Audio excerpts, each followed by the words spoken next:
You see, the thing about horror as a genre is that far from what mainstream Hollywood cinema would have you believe, it is not something that, to paraphrase Clive Barker, generally has its tongue buried so deep in its own cheek it could lick out its own ear from the inside. That isn't horror. That isn't horror.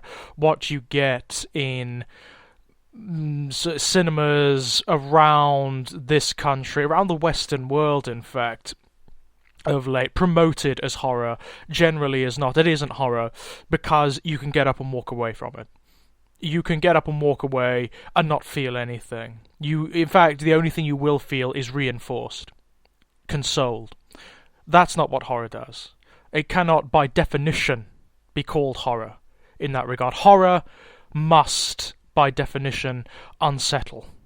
It must. It must place the audience, the reader, the observer in a suggestible state, in a position whereby certain parameters have been breached, whereby their presumptions of the world have been transgressed or dissolved entirely. That's what the very best horror does. It rakes the subconscious. It dredges through the shit that you would otherwise turn your back on, turn your eyes away from. It's the stuff in your own head, in your own mind, that makes you shudder and gives you that ringing, almost dentist's drill-like sensation in your own thoughts when they turn towards it.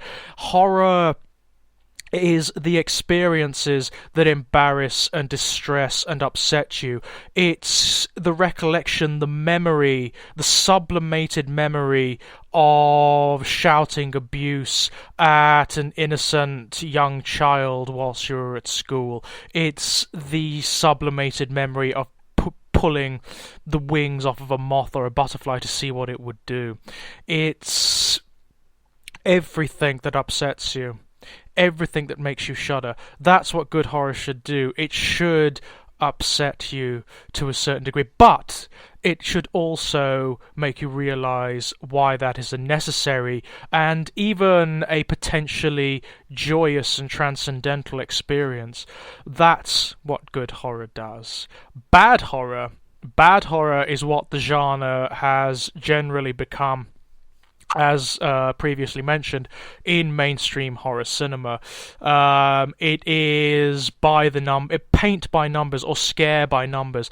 It's what conforms to very particular parameters and structures, which basically allows the audience to preempt what is going to happen and therefore not be upset or disturbed or unsettled by it at all. It has no intensity, it has no engagement, and no emotional resonance. If it has none of that, then it can also have no depth. It cannot have any profundity. The very purpose of horror is that it places you in an emotional and psychological state whereby you are so upset, you are so unsettled by what you're experiencing, that it can feed you other ideas, other perspectives, positions and perspectives that perhaps you've never considered or conceived of before. That's the point of it, and that is what the very best horror cinema and horror literature and horror art in general does. And not just horror. Horror is just a label, really. Horror is just a convenient label. It's a label that allows people to sell books and sell movies, and that's it. That's it.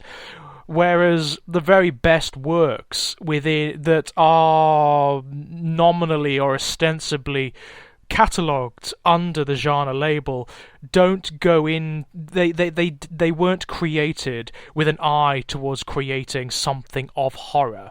So whoever created them didn't sit down and say, right, I'm going to create this horror film or I'm going to create this horror book. They just had an idea for a situation, for an image, for a story, a character, whatever, that they knew would place the reader or the audience in the right suggestible condition, so that they could start manipulating them. It is, as like all art, it is an exercise in manipulation, in actively and deliberately attempting to invade, to violate the psychological landscapes and spaces of other people, and to change them.